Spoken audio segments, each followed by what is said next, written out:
Hello students, welcome back to Magnet Brains Hindi medium. मैं लाली वर्मा आज आपके लिए लेकर आई हूँ कक्षा 10वीं हिंदी कोर्स बी स्पर्श भाग 2 का पार्ट 3, जो कि कवि बिहारी जी द्वारा रचित है। इस पार्ट में हम देखने वाले हैं, इस वीडियो में हम देखने वाले हैं बिहारी जी के दोहे।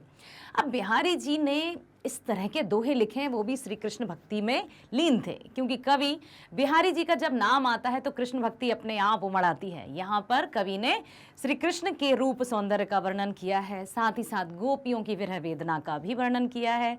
श्री कृष्ण किस तरह से हर एक के मन में अमिट छाप छोड़ जाते हैं, उसका भी वर्णन किया है।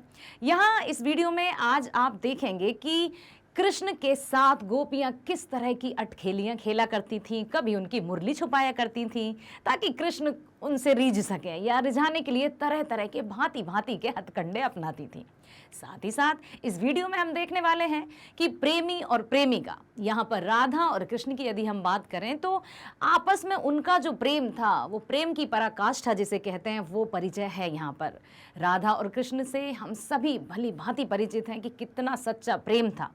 यहाँ हम देखेंगे कि प्रेम क्या होता है, और प्रेम में किसी भी प्रकार की चाह नहीं होती है, किसी भी प्रकार की आकांक्षाएं नहीं होती हैं। प्रेम मात्र त्याग होता है। जहाँ त्याग है वहाँ प्रेम है। यदि प्रेम को हम किसी भी वस्तु के आधार पर मापें कि हमें ये चाहिए या वैसा होना चाहिए, तो वो प्रेम नहीं, वो मोह कहलाता है। यहाँ पर मैं आज आपको बताने वाली हूँ कि मोह और प्रेम दोनों किस तरह से अलग अलग होते हैं। सुनिए ध्यान से कि जिसको अक्सर सभी प्रेम समझ लेते हैं, जैसे कोई वस्तु या व्यक्ति हमें बहुत अच्छा लगता है तो हमें लगता है कि हमें उससे प्रेम हो गया है, परंतु ऐसा नहीं है।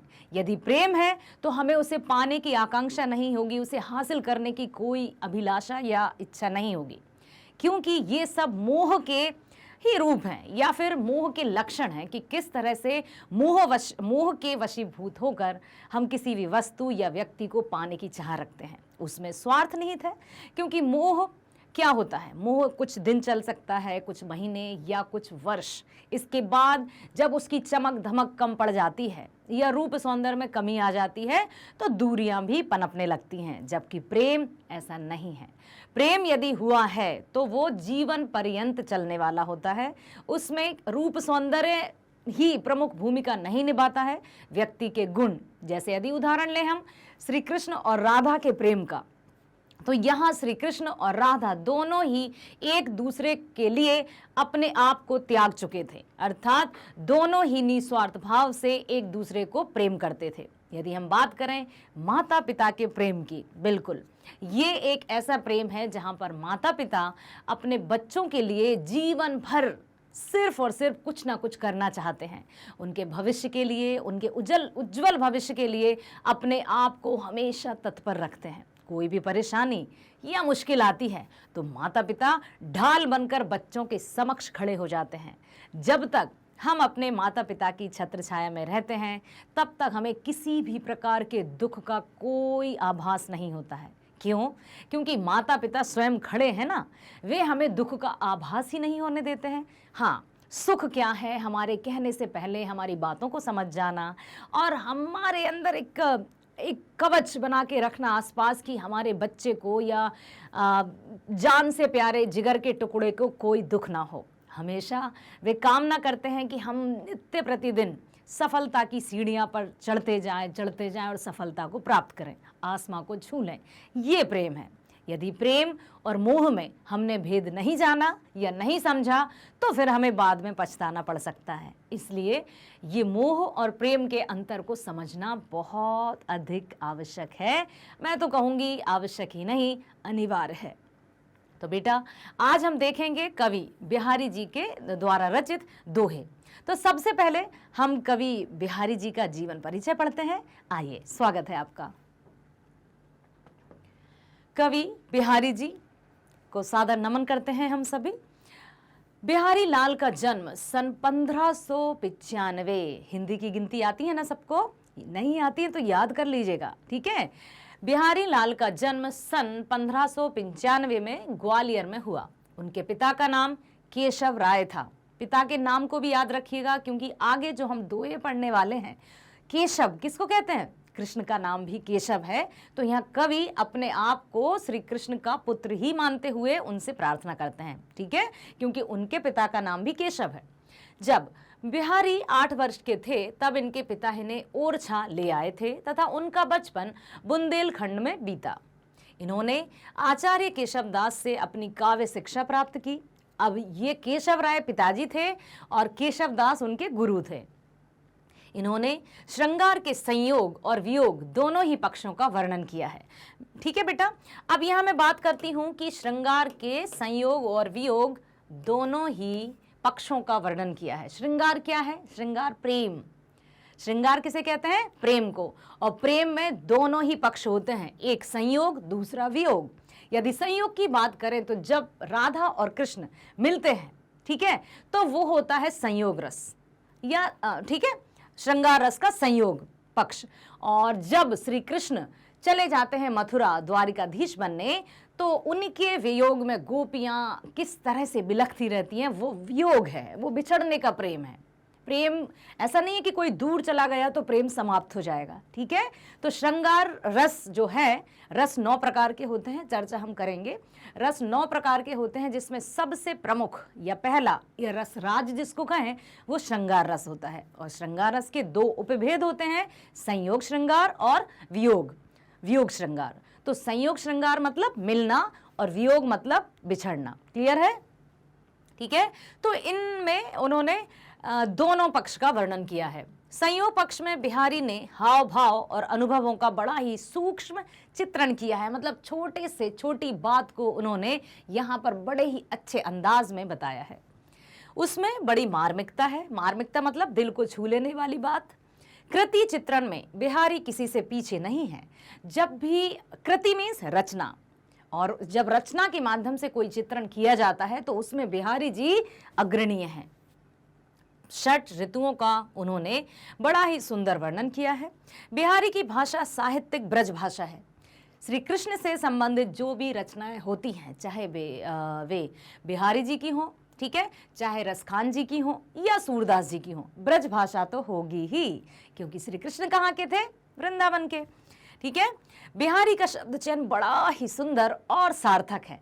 जो भी दोहे, उन बिहारी सतसई से प्रमुखता यहाँ पर दोहे लिए जाते हैं, और इसमें लगभग 700 दोहे हैं। उनका बिहारी सतसई एक ग्रंथ है जिससे ये दोहे लिए गए हैं। ठीक है।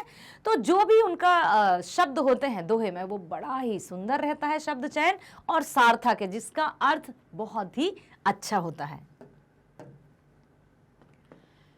चलते हैं हम पहले दोहे की तरफ और श्री कृष्ण को नमन करते हैं। प्रथम दोहे में आप देखिएगा ध्यान से, सुनिएगा ध्यान से कि यहाँ पर कवि बिहारी जी ने श्री कृष्ण के रूप सौंदर्य का वर्णन किया है कि किस तरह से श्री कृष्ण के सांवले शरीर पर पीले वस्त्र सुशोभित हैं।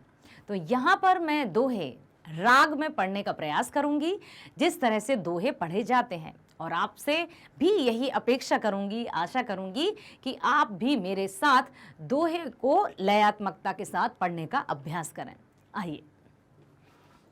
सोहत ओढ़े पीत पट श्याम सलोने गात, सोहत ओढ़े पीत पट श्याम सलोने गात, मानो नीलमणि सैल पर आतप पर्यो प्रभात बिहारी, आतप पर्यो प्रभात।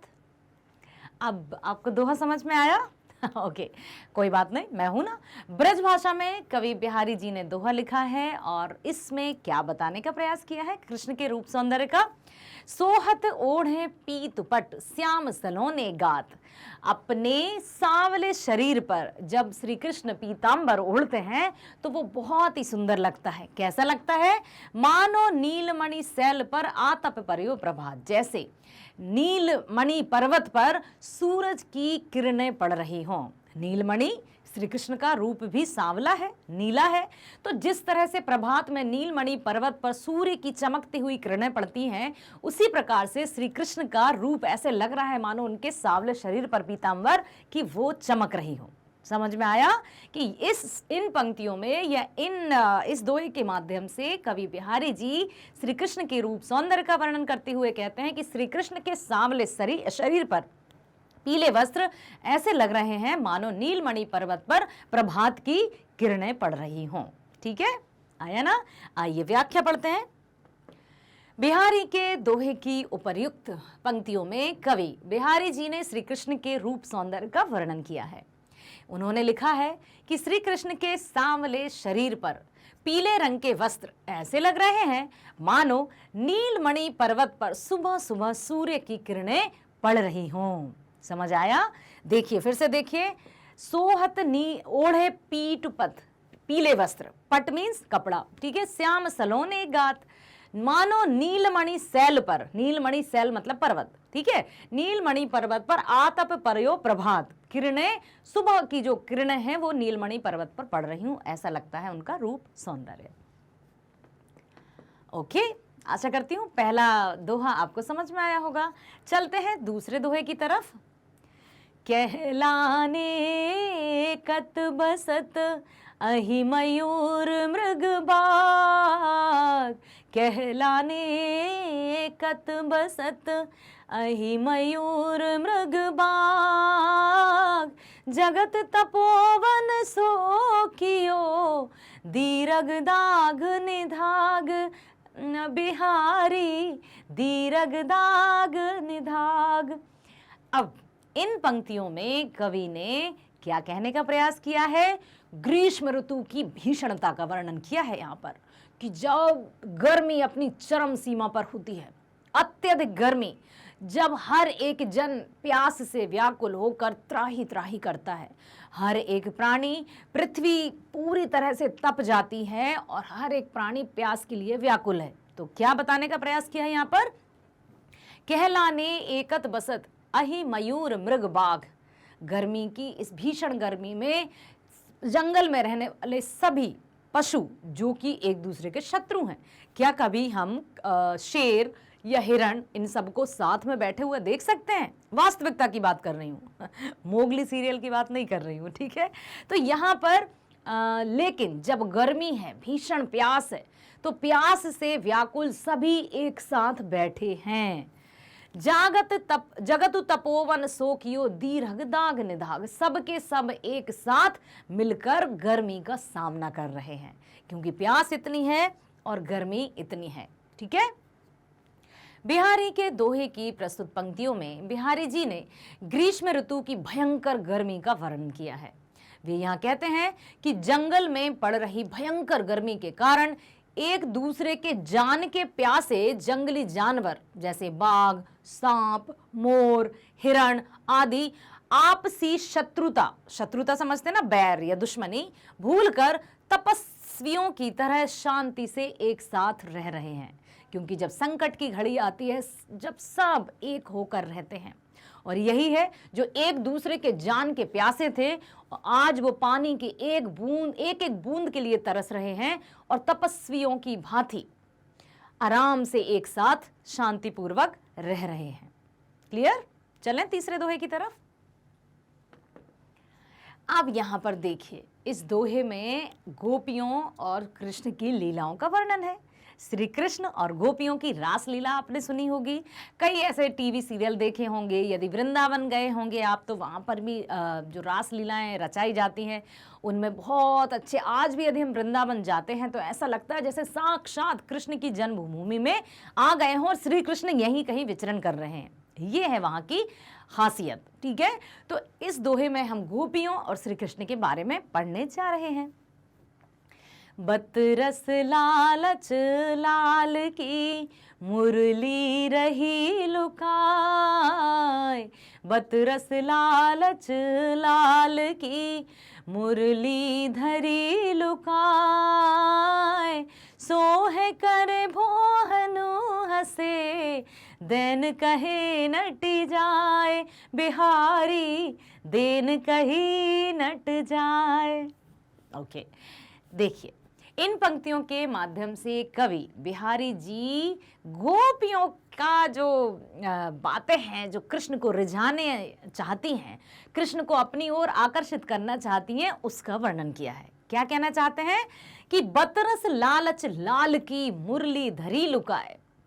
बात करने के लालच में, उनके साथ समय बिताने के लालच में गोपियों ने कृष्ण की मुरली को लुका लिया है। लुकाना मीन्स छुपा लिया है, और वे श्री कृष्ण को नहीं देना चाहती हैं। वो उनके साथ अटखेलियां करती हैं, उनको रिझाने की कोशिश करती हैं। श्री कृष्ण उनसे बहुत कहते हैं कि मेरी मुरली दो ना, लेकिन वो कहती हैं हमारे पास नहीं है। तो इस प्रकार से सोह करे भो हनु हसे देन कहे नटी जाए, तरह तरह की प्रतिक्रियाएं कर रही हैं। कभी हंस रही हैं, खिलखिला रही हैं, एक दूसरे से सांकेतिक भाषा में बात करे जा रही हैं, परंतु कृष्ण को मुरली नहीं दे रही, और बात बात पर कहती हैं कि नहीं, हमारे पास मुरली नहीं है। नटी जाए मीन्स मना करती हैं कि हमारे पास मोहन तुम्हारी मुरली नहीं है। हाँ, श्री कृष्ण कहते हैं नहीं, मुरली तो तुम्हारे पास है, लेकिन वो बार बार यही कहती है हमारे पास तुम्हारी मुरली नहीं है। कान्हा सच कह रहे हैं हम। ठीक है, यहां पर इस दोहे में यही वर्णन किया है। आइए व्याख्या देखते हैं। बिहारी के दोहे की उपर्युक्त पंक्तियों में गोपियां एक दूसरे से बातचीत करते हुए कह रही हैं कि हे सखी, हमने श्री कृष्ण से बात करने के लालच में उनकी मुरली छुपा ली है चुपचाप से, ताकि उनका पूरा ध्यान हम पर रहे और हम उनसे प्रेम भरी बातें करके सुख प्राप्त कर सकें। क्योंकि गोपियां तो श्री कृष्ण से अनन्य प्रेम करती थीं। उनका जो प्रेम था वो निस्वार्थ था। अनन्य प्रेम मीन्स उनके मन में श्री कृष्ण ही थे। जागत सोवत स्वप्न दिवस निस कान्हा कान्हा जकरी, मतलब जागते हुए, सोते हुए, उठते हुए, बैठते हुए श्री कृष्ण का नाम ही रटती रहती थीं।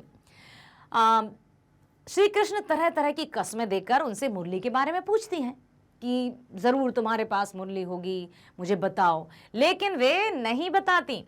फिर जब श्री कृष्ण को यकीन हो जाता है कि गोपियों के मुरली के बारे में कुछ नहीं पता तब वे अपनी भौहें टेढ़ी करके हंसने लगती हैं। अब श्री कृष्ण उनको कसम देते हैं या तरह तरह के प्रयास करते हैं कि कैसे तो मुझे मुरली का पता चले, परंतु गोपियां नट जाती हैं, बिल्कुल मना करती हैं कि तुम्हारी मुरली हमारे पास नहीं है। तो ठीक है, श्री कृष्ण को लगता है शायद सच कह रही हैं गोपियां, और वो कहते हैं ठीक है, तुम्हारे पास नहीं है तो मैं कहीं जाता हूं। तो फिर वो हंसने लगती हैं और एक दूसरे का चेहरा देखकर भौएं सिकुड़ते हुए श्री कृष्ण के बारे में हंसने लगती हैं। इस कारण श्री कृष्ण को फिर से गोपियों पर संदेह हो जाता है, और जब वे हंसने लगती हैं तो उनको लगता है कि मुरली तो इन्हीं के पास है, ये बस ऐसे ही मेरे साथ अटखेलियां कर रही हैं। क्लियर? चलते हैं हम चौथे दोहे की तरफ। यहाँ पर आप देख सकते हैं श्री कृष्ण और राधा जी का चित्र कि कितना प्यारा, कितना मनमोहन। आपने सुना है ना, श्री कृष्ण के कितने नाम हैं, कहीं नंदलाला, केशव, मुरलीधर, बंसीधर, नटखट गोपाल, छलिया, मोहन, कई नाम हैं उनके। ठीक है, श्री कृष्ण तो है ही। हाँ, कहत नटत रीझत खिजत मिलत खिलत लजियात, कहत नटत रीझत खिजत मिलत खिलत लजियात, भरे भौन में करत है नैनन ही सब बात बिहारी, नैनन ही सब बात। अब बताइए यहाँ पर क्या कहना चाहती हैं गोपियां? यस, कवि फिर कहते हैं कि वो कभी कहती हैं कि हाँ हाँ तुम्हारी मुरली मेरे पास है या हमारे पास है, और जब श्री कृष्ण कहते हैं लाओ मेरी मुरली, तो फिर वो फिर पीछे हट जाती है कि नहीं नहीं नहीं, तुम्हारी मुरली हमारे पास नहीं है। इस तरह से कहत नटत रीझत खिजत, कभी खींच जाते हैं कृष्ण जी, तो गोपियों पर रिझाने के लिए तरह तरह के प्रयास करती हैं। मिलत खिलत लजियात, कभी शर्मा जाती हैं, कभी उनसे प्रेम भरी दो बातें करना चाहती हैं। भरे भौन में करत है नैनन ही सब बात। अब नैनो ही नैनो में आपस में गोपियां बहुत सारी बातें करती रहती हैं कृष्ण के बारे में, क्योंकि वे चाहती हैं कि कृष्ण उनके निकट रहें, ताकि वे कृष्ण के दर्शन पाती रहें। ठीक है, बिहारी के दोहे की प्रस्तुत पंक्तियों में कवि ने दो प्रेमियों के बीच इशारों की। अब देखिए यहाँ पर बात है श्री कृष्ण और गोपियों की, तो यहाँ पर जो दो प्रेमियों की बात है तो राधा या कृष्ण का हम उदाहरण लेते हैं, वही सर्वोपरि माना जाता है। ठीक है बेटा, तो बिहारी के दोहे की प्रस्तुत पंक्तियों में कवि ने दो प्रेमियों के बीच इशारे से हो रही बातचीत का वर्णन किया है कि किस तरह से दो प्रेमी आपस में इशारों ही इशारों में बातें करते हैं। कवि कह रहे हैं कि तमाम लोगों की भीड़ के बीच में भी दो प्रेमी एक दूसरे से आंखों ही आंखों में इशारों से इस तरह बात करते हैं कि किसी को पता ही नहीं चलता कि उनमें क्या बातचीत हो रही है। इशारे इशारे में ही प्रेमी अपनी प्रेमिका से कुछ पूछता है और प्रेमिका उसका उत्तर ना में दे देती है, जिससे प्रेमी रूठ जाता है और उसे मनाने के लिए प्रेमिका आंखों ही आंखों में इशारे से कुछ कहती है। जब दोनों की आंखें मिलती हैं और दोनों ही शर्मा जाते हैं। यहाँ पर श्री कृष्ण और राधा के प्रेम की जो परिचय है, या हम जानते हैं कि जब भी प्रेम की बात की जाती है श्री कृष्ण और राधा का नाम बड़े ही सम्मान से लिया जाता है। ठीक है, चलते हैं अगले दोहे की तरफ। अब देखते हैं कि इसमें क्या कहने का प्रयास कर रहे हैं कवि बिहारी जी। कृष्ण के कई रूप हैं, जैसे नटखट, माखन चोर, नंद किशोर, मनमोहन, घनश्याम रे, जितने तेरे रूप रे उतने तेरे नाम रे। कई नाम है उनके, मोहन छलिया है, मोहन मनमोहन है, जो हर एक को, ना केवल गोपियों को, ना केवल व्यक्तियों को, बल्कि प्रकृति के हर एक प्राणी को, चाहे वो पशु हो, पक्षी हो, नर हो, वानर हो, जब वो मुरली बजाते हैं तो उनकी मुरली का जो धुन होती है मीठी, उसकी तरफ तो सब और सब के सब अब उस ओर आकर्षित होते हुए चले जाते हैं। ठीक है, चलते हैं बेटा नेक्स्ट दोहे की तरफ। बैठी रही अति सघन बन, बैठी सदन तन माय, बैठी रही अति सघन बन, बैठी सदन तन माय, देख दोपहरी जेठ की, छाँव चाहती छाँव बिहारी, छाँव चाहती छाँव। अब यहाँ पर कवि बिहारी जी ने, और जिस भी कवि का हम दोहा पढ़ते हैं तो अंत में उनका नाम जोड़ते हैं। ठीक है, दोहे की यही खासियत है कि इसी राग और इसी लय में पढ़ा जाता है। और जिस भी कवि का, जैसे हम कबीरदास जी का पढ़ें, रहीमदास जी का पढ़ें या तुलसीदास जी का पढ़ें, अभी हम बिहारी जी का पढ़ना है, इसलिए अंत में बिहारी जी का नाम जोड़ा जा रहा है। तो जिस कवि का दोहा हम पढ़ते हैं उनका नाम अंतिम की पंक्तियों में जोड़ा जाता है। तो ध्यान से सुनिएगा, और दोहे जब भी आप पढ़ेंगे तो इसी तरह से पढ़ने का प्रयास कीजिएगा। बैठी रही अति सघन बन, बैठी सधन तन माह, देखी दोपहरी जेठ की, छाँव चाहती छाँव। कवि ने यहाँ पर गर्मी की, प्रचंड गर्मी, एकदम प्रचंड गर्मी, जब खतरनाक, जेठ मतलब मई जून की गर्मी का वर्णन यहाँ पर किया है कवि ने कि बैठी रही अति सघन बन।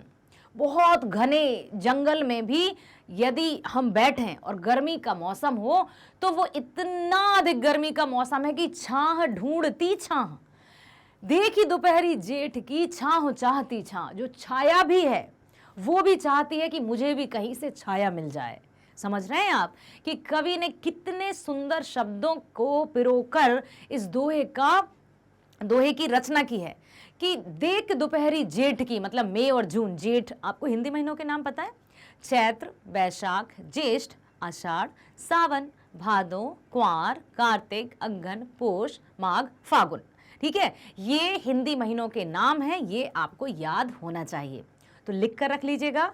और ध्यान रखिएगा कि जेठ मतलब मई और जून, इसमें खतरनाक गर्मी पड़ती है, जब जो छोटे छोटे जीव जंतु हैं वो धूप में ही मृत्यु को प्राप्त हो जाते हैं। यदि वर्षा ऋतु अपने समय पर ना आए तो प्राणी जगत में हाहाकार मच जाता है और कई प्राणी तो पृथ्वी से चले जाते हैं। तो यहाँ पर कवि ने कहा है कि इस भीषण गर्मी में, इतनी गर्मी है जेठ के महीने में कि छाया जो रहती है वो भी अपने लिए छाया ढूंढ रही है। समझ रहे हैं आप? देखिए, अब देखते हैं हम व्याख्या में। बिहारी के दोहे की प्रस्तुत पंक्तियों में कवि बिहारी जी ने जून के महीने में पड़ने वाली गर्मी का वर्णन किया है। कवि ने इन पंक्तियों में गर्मी की प्रचंडता का वर्णन करते हुए कहा है कि गर्मी इतनी भयंकर है कि छाया भी इस गर्मी से बचने के लिए छांव खोज रही है, छांव ढूंढ रही है। छाया स्वयं सोच रही है कि काश मुझे भी कहीं से छाया मिल जाए। अब समझ में आया कि कितनी खतरनाक गर्मी है। वह इस गर्मी से बचने के लिए या तो घने जंगलों में कहीं छुप गई है या फिर किसी के घर के अंदर चली गई है, क्योंकि उसे भी गर्मी में रहना मुश्किल हो गया है। क्लियर हुआ? ठीक है, चलें आगे पढ़ते हैं हम दोहा नंबर 6वां। अब देखते हैं कि इस पर क्या कहने का प्रयास किया है। देखिए यहाँ पर आप देख सकते हैं गोपियाँ, राधा किस तरह से श्री कृष्ण की भक्ति में लीन है और हर समय, जैसा अभी मैंने कहा ना कि जागत सोवत स्वप्न दिवस निस कान्ह कान्ह जकरी, हमेशा हमेशा वो श्री कृष्ण को ही अपने निकट पाना चाहती थी और उनके मन में श्री कृष्ण ही बसे थे। वो उनका मन जो था श्री कृष्ण को पूर्ण रूप से सौंप चुकी थी।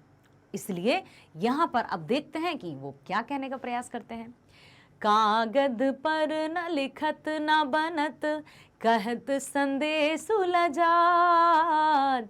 कागद पर लिखत न बनत, कहत संदेश उलझात। कहिए सब तेरो हियो, मेरे ही की बात बिहारी, मेरे ही की बात। समझ में आया? नहीं आया होगा क्योंकि ब्रज भाषा है, और हो सकता है आ भी गया हो क्योंकि आप में से कई तो यूपी और बिहार के भी होंगे। ठीक है, कागद पर लिखत न बनत, कहत संदेश उलझात। अब यहाँ पर प्रेमिका के हृदय की बात बताना चाहते हैं कवि कि ना तो कागज पर लिखते बनता है कि उसके मन में क्या है, और ना ही अपने मुंह से वो अपने प्रेमी के समक्ष अपने विचारों को प्रकट करती है। और आसान सी भाषा में बताऊं आपको कि कोई प्रेमी या प्रेमिका या श्री कृष्ण और राधा की बात यदि हम करते हैं या गोपियों और श्री कृष्ण की बात करते हैं, तो गोपियों के मन में जो श्री कृष्ण के प्रति अपार प्रेम है, तो ना तो वो कागज पर लिखकर एक्सप्लेन कर सकती हैं कि वो उनसे कितना प्रेम करती हैं, और ना ही वो शब्दों के माध्यम से उनके समक्ष बयां करती हैं कि हम आपसे कितना प्रेम करते हैं। ठीक है, कागज पर लिखत ना बनत, कागज पर लिखते नहीं बनता, और कहत संदेश उलझात, और कहने में शर्म आती है, लाज आती है। कहिए सब तेरो हियो, मेरे हिय की बात। मेरा हृदय, हिय मीन्स हृदय, मेरा हृदय अपने आप ही तुम्हारे हृदय तक वो संदेश पहुंचा रहा है। पूछो तुम्हारे हृदय से कि मेरा हृदय क्या कहना चाहता है। अर्थात मुझे वाणी में अपने विचारों को व्यक्त करने की जरूरत नहीं है, क्योंकि हृदय ही हृदय की बात समझता है। जहां प्रेम होता है वहां शब्दों की आवश्यकता नहीं होती। ठीक है, आइए पढ़ते हैं व्याख्या।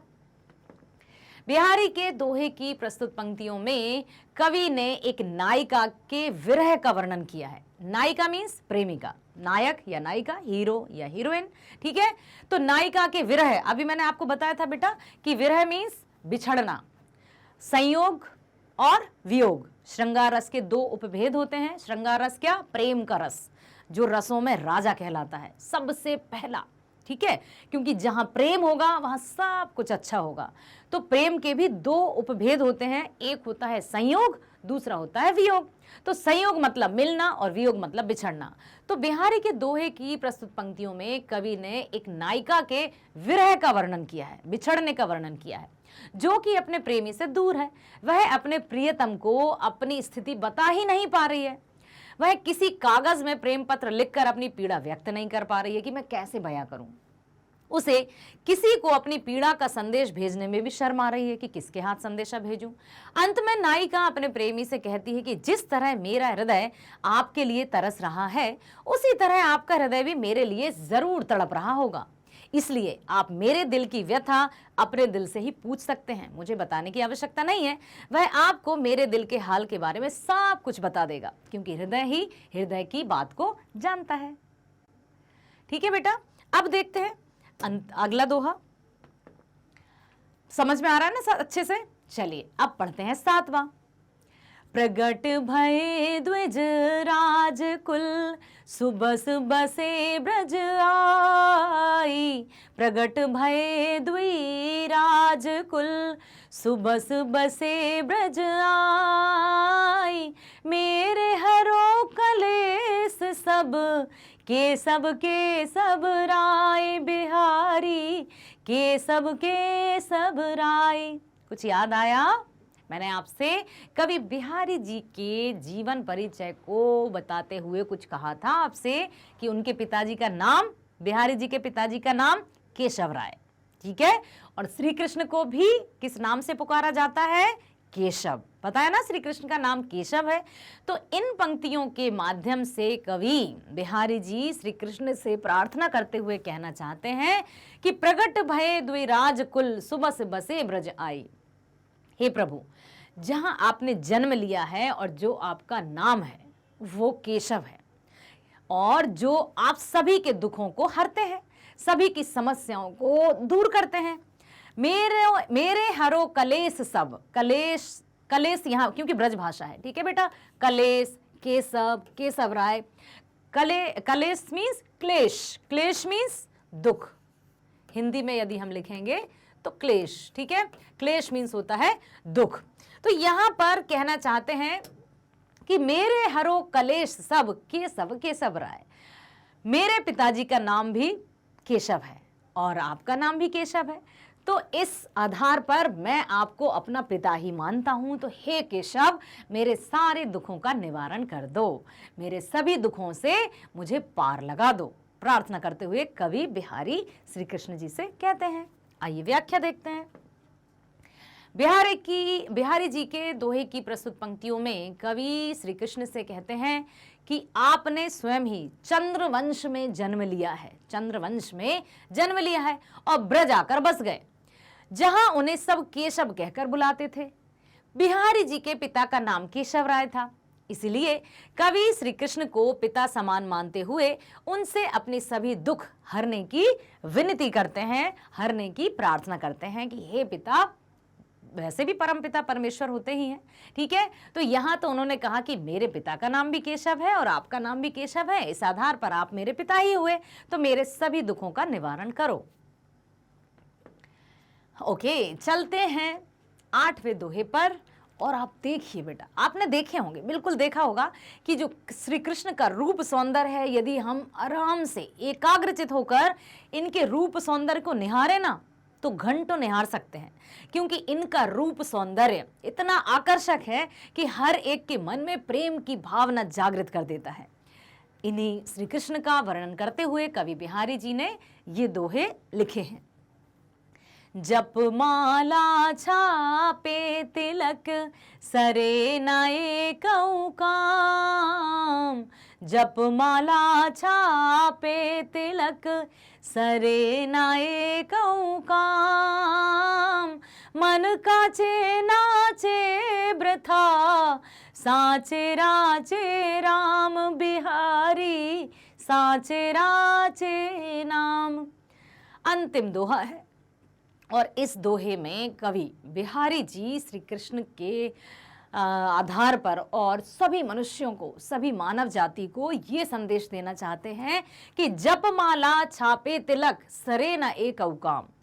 माला जाप करने से या यज्ञ हवन या तपोभूमि में जाने से या बहुत घंटों एक टांग पर खड़े होकर जपने से प्रभु की प्राप्ति नहीं होती है, जब तक हमारा मन पवित्र नहीं है।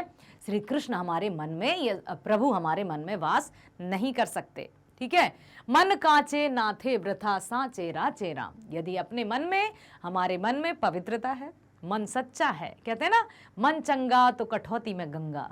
तो यहाँ पर कवि कहना चाहते हैं कि यदि हम प्रभु को ढूंढना चाहते हैं, एक और मुझे पंक्तियाँ कुछ याद आ रही हैं, आई थिंक रसखान जी की हैं, वो है ना कि मोको कहाँ ढूंढे बंदे मैं तो तेरे पास में, ना मैं मंदिर ना मैं मस्जिद ना काबे कैलाश में, खोजी होए तो तुरत ही मिल हो पल भर की तलाश में, मोको कहाँ ढूंढे बंदे मैं तो तेरे पास में। यदि यज्ञ हवन माला जप रहे हैं, माला हाथ में रखे और जपे जा रहे हैं राम राम राम राम राम, और पता चल रहा है कि ये क्या कर रहा है, उसका क्या हो रहा है, या इसके पास इतना धन क्यों है, मैं इतना उदास क्यों हूँ, मेरे पास धन की कमी क्यों है, तरह तरह के विचारों की उथल पुथल दिमाग में है। तो आपके माला जपने से या हवन यज्ञ सब कुछ करवाने से कोई फायदा नहीं होने वाला। यदि परमात्मा के निकट रहना है तो अपने मन को पवित्र करना होगा, मन से जो मैल है उसको साफ करना होगा। स्वच्छ निर्मल की तरह, स्वच्छ निर्मल दर्पण की तरह अपने मन में मैल अर्थात द्वेष, ईर्ष्या, नफरत जैसी भावनाओं को हटाना होगा, क्योंकि प्रभु कहाँ वास करते हैं? स्वच्छता में। हम भी तो मनुष्य है ना, इवन पशु तक अपने आसपास पूंछ से झाड़ लगाकर या झाड़ू लगाकर बैठते हैं। तो जब हम सब सफाई पसंद करते हैं या अपने घर में भी स्वच्छता पसंद करते हैं, तो हम ये कैसे मान लें कि प्रभु हमारे मन में कुछ भी होगा और प्रभु रहेंगे? असंभव। यदि परमात्मा के निकट रहना है तो अपने मन को स्वच्छ, पवित्र बनाना होगा, सच्चा बनाना होगा। ठीक है, आइए पढ़ते हैं व्याख्या। बिहारी के दोहे की प्रस्तुत पंक्तियों में कवि ने धार्मिक आडंबरों के स्थान पर सच्चे मन से ईश्वर की भक्ति करने पर जोर दिया है। उनके अनुसार अगर आपका मन स्थिर नहीं है, मन यदि स्थिर नहीं है, यहाँ वहाँ घूम रहा है, चक्री के समान घूम रहा है, तो आपके मन में कहाँ से कोई मतलब परमात्मा निवास करेंगे? स्थिर नहीं है तो हाथ में माला लेकर, माथे पर लंबा सा तिलक लगाकर एवं भगवान का नाम लिखे वस्त्र पहनकर बार बार राम राम चिल्लाने से कोई फायदा नहीं होगा। कवि के अनुसार मन तो कांच की तरह ही कोमल होता है, जो इधर उधर की बातों में भटकता रहता है। अगर हम अपने मन को स्थिर करके ईश्वर की आराधना करें, तभी हम सच्चे भक्त कहलाने के लायक हैं और परमात्मा हमारे मन में ही है, अन्यत्र कहीं नहीं है। मृग तृष्णा का नाम सुना होगा, जैसे जो मृग रहता है, कस्तूरी कुंडलिनी बसे मृग ढूंढे वन माही। ये है ना कि उसके जो नर मृग रहता है, मेल मृग रहता है, उसकी नाभि में ही कस्तूरी नामक वस्तु पाई जाती है, पदार्थ पाया जाता है जो अत्यंत सुगंधित होता है, और उसकी सुगंध को ढूंढते हुए मृग चारों तरफ भटकता भटकता फिरता है और उसे नहीं पता कि मेरी ही नाभि में कस्तूरी है। ठीक उसी प्रकार से मनुष्य भी, मनुष्य के हृदय में ही परमात्मा का निवास है, क्योंकि आत्मा परमात्मा, हम सब उसकी संतान है, ये तो मानते हैं ना। जब उसकी संतान है तो हमारे पास वो है, परमात्मा है। अब परमात्मा हमारे मन में कब होगा? जब हमारे मन में मैल नहीं होगा। मैल किसे कहा है? बुरी भावनाओं को, ईर्ष्या को, नफरत को, जलन को, द्वेष को, बदले की भावना को, यहाँ वहाँ की किसी के पास यदि धन संपत्ति है तो हम अपने मन में बिल्कुल असंतोष की भावना लेकर दुखी हो रहे हैं और दूसरी तरफ मंदिर जा रहे हैं, बड़े बड़े यज्ञ हवन करवा रहे हैं। उससे कोई फायदा नहीं होगा। यदि परमात्मा को अपने निकट रखना है तो स्वयं के मन को स्वच्छ रखना होगा, तब परमात्मा स्वयं ही हमारे निकट आ जाएंगे। ठीक है, आशा करती हूँ आपको बिहारी जी द्वारा रचित दोहे बहुत अच्छे से समझ में आए होंगे और ये भी जाना और समझा आपने कि किस तरह से प्रभु, चाहे वो प्रभु को हम जिस भी रूप में माने, अल्लाह, ईश्वर, सब अल्लाह ईश्वर तेरो नाम सबको सन्मति दे भगवान। यहाँ पर जिसको भी हम मानते हैं, जो भी हमारा इष्ट है, वो हमेशा यही कहता है हमसे कि हमारे मन में पवित्रता का भाव रहे, क्योंकि पवित्रता जहाँ रहती है वहाँ ईश्वर का वास रहता है। अब बात एक और मैं बताना चाहूँगी कि मस्तिष्क में भी हमेशा अच्छे विचारों का होना ज़रूरी है, क्योंकि जिस तरह के विचार होंगे उसी तरह का हमारा व्यवहार होगा। यदि हमारे मन में अच्छे विचार होंगे, सकारात्मक विचार होंगे, तो हमारा व्यवहार भी हर एक के प्रति मधुर होगा, और जब व्यवहार मधुर होगा सबके प्रति, तो सबका व्यवहार भी हमारे प्रति अच्छा होगा, तो हम चारों तरफ प्रसन्नता का अनुभव करेंगे। ठीक है, और एक बात बताना चाहूँगी कि बेटा देखिए, खेत में जब बीज बोया जाता है, चाहे गेहूं बोए जाएं, चने बोए जाएं, जो हम बोते हैं वही फसल उगती है ना, जो भी किसान लगाते हैं उसी की फसल की उपज होती है। और यदि किसान उस खेत में कोई फसल ना लगाए तो क्या बिल्कुल जो खेत रहता है वो बहुत अच्छे से, उसमें एक भी तिनका नहीं उगता? आंसर दीजिए। उग जाता है। क्या? अनवांटेड प्लांट्स, अनचाहे पौधे। पौधे क्या कहें, ऐसी घास जो मिट्टी को बंजर बना देती है। समझ रहे हैं व्हाट आई वांट टू से? क्या कहना चाहती हूँ कि जब हमारे विचारों में, जब तक हम अपने विचारों में या मस्तिष्क में सकारात्मक विचारों को नहीं लाएंगे, यदि हम लाएंगे तो सकारात्मक विचार ही रहेंगे, जैसे जो बीज बोएंगे वही मिलेगा ना। और यदि सकारात्मक विचार नहीं होंगे तो अपने आप नकारात्मक विचार अपनी जगह बना लेंगे। हमेशा सकारात्मक विचारों से भरे रहिए ताकि नकारात्मक विचारों को आने का रास्ता ही ना मिले, जगह ही ना मिले। जब जगह नहीं होगी तो आएंगे कहाँ से? ठीक है, तो बिहारी जी के दोहे के माध्यम से श्री कृष्ण की भक्ति और हमने बहुत सारी बातें जानी। ठीक है, अब मैं यहाँ पर आपसे कहना चाहूँगी कि बेटा, जहाँ पर आप हैं आप हमें सुन रहे हैं, ठीक है। तो मैग्नेट ब्रेन्स जो कि इंडियाज़ नंबर 1 प्लेटफॉर्म बन चुका है ऑनलाइन एजुकेशन प्रोवाइड करने में। बिल्कुल सही सुना आपने कि हम आपके लिए हर तरह के वीडियोस, ना केवल आपकी कक्षा के बल्कि जो भी प्रतियोगी परीक्षाएं होती हैं उनके वीडियोस भी उपलब्ध करा रहे हैं और फ्यूचर में भी कराते रहेंगे, वो भी 100% फ्री।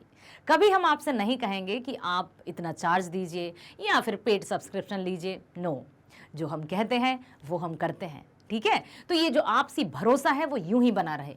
मैं यहाँ पर आपको बताना चाहूंगी कि आपके क्लास, यदि 10th क्लास की हम बात करें तो आपको वीडियो मिल जाएंगे। सीबीएसई इंग्लिश मीडियम में भी प्रोवाइड हैं, मतलब अपलोडेड हैं, और सीबीएसई हिंदी मीडियम में भी है। ना केवल विषय के वीडियो बल्कि स्पोकन इंग्लिश भी आप घर बैठे बहुत अच्छे से सीख सकते हैं। NTSC, olympiad, IIT, JEE, NEET, UPSC, JAIIB, CAIIB, bank, SSC और भी जितने भी प्रतियोगी परीक्षाएं होती हैं सब यहां पर मिलेगा आपको मैग्नेट ब्रेन्स पर, वो भी एकदम फ्री।